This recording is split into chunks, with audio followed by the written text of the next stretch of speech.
This is a Sports Cutastrophe production. Hey there, how there, ho there, it's Jeff Diamond welcoming you to another Sports Catastrophe Birthday Boy. And the birthday boy for April the 14th is a mixed martial artist who holds the record for longest title reign in UFC history at over 2,400 days as a UFC middleweight champion. So the streak almost lasted 7 years. 7 years! Boxing champions don't even last that long. Unless you're a Klitschko. But I mean, 7 years as a UFC middleweight champion? Gosh. That was 2006, 2013. For context, I just started my first job at Zellers in 2006. And in 2013, that's when Zellers closed down and I moved it to Target. He won 16 victories in that 7-year span. So he only had to defend his title twice per year. And that is Anderson the Spider Silva. 47 years old today.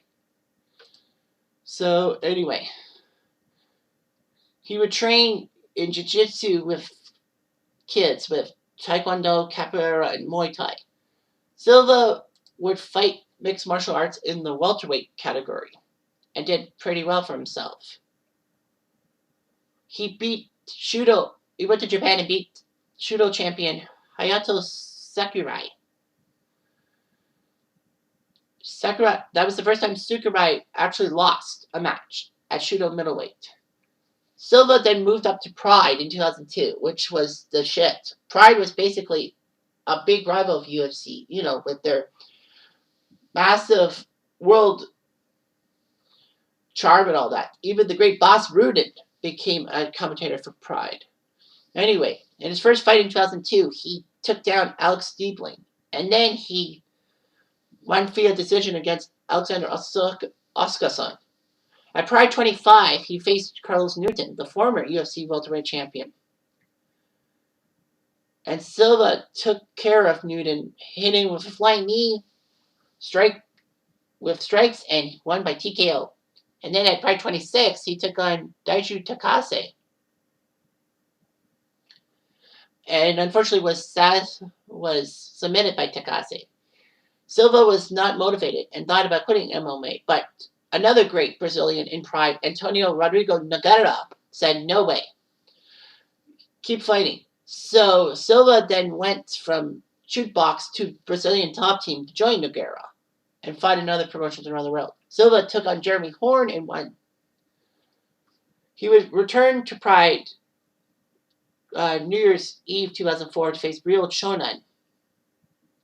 Unfortunately, Chonan won via scissor heel hook. Pride cut him. Silva went to Cage Rage. And then by 2006, the UFC decided to sign him to a multi-fight contract. He would make his UFC debut at Ultimate Fight Night 5 in June of 2006 against Chris Laban, who won Ultimate Fighter 1. Silva made an emphatic debut, knocking out Laban in 49 seconds of the first round. So Silva's next opponent was picked via poll on the UFC website, and it was Rich Franklin, the UFC middleweight champion. So they fought at UFC 64, October 2006, just before I started my job at Zellers, and took him out by TKO in the first round. It was amazing. Anyway, he went on this run that was huge for 7 years. The problem with Anderson Silva sometimes was that he would mock his fighters and not his fighting opponents and not take it seriously enough. That could be very costly sometimes because, they could surprise you and all that. So anyway, Silva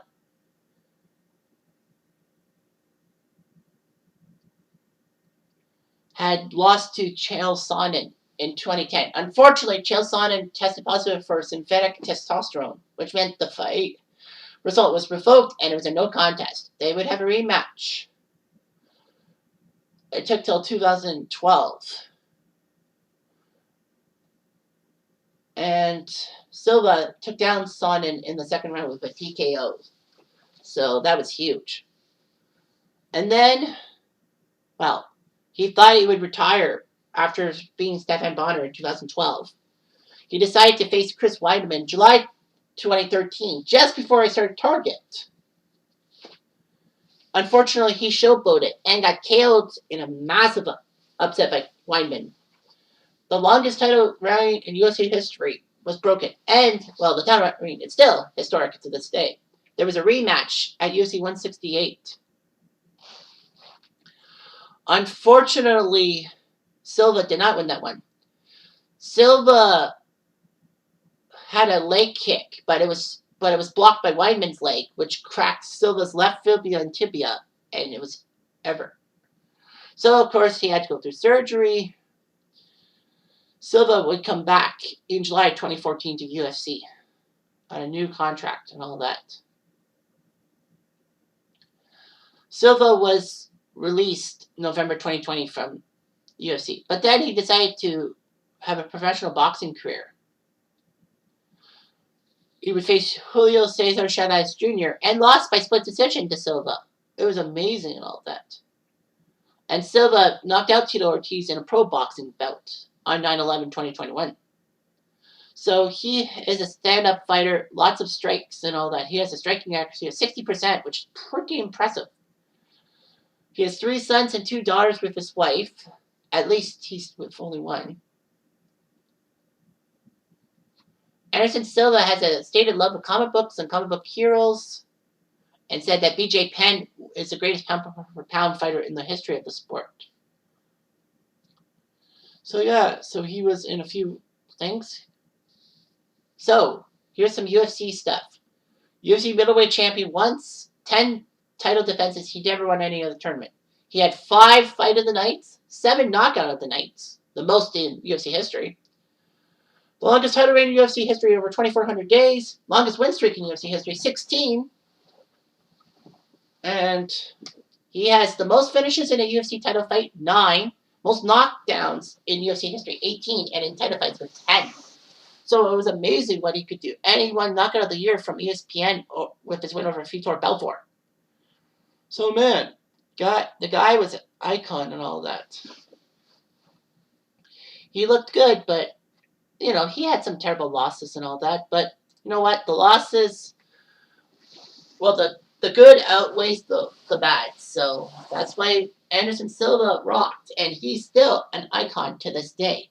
And I think he was in my Pride video game for PS2. He'll be in the PS3 version when I get that set up. When I can. Anyway, I'm Jeff Diamond. Adieu.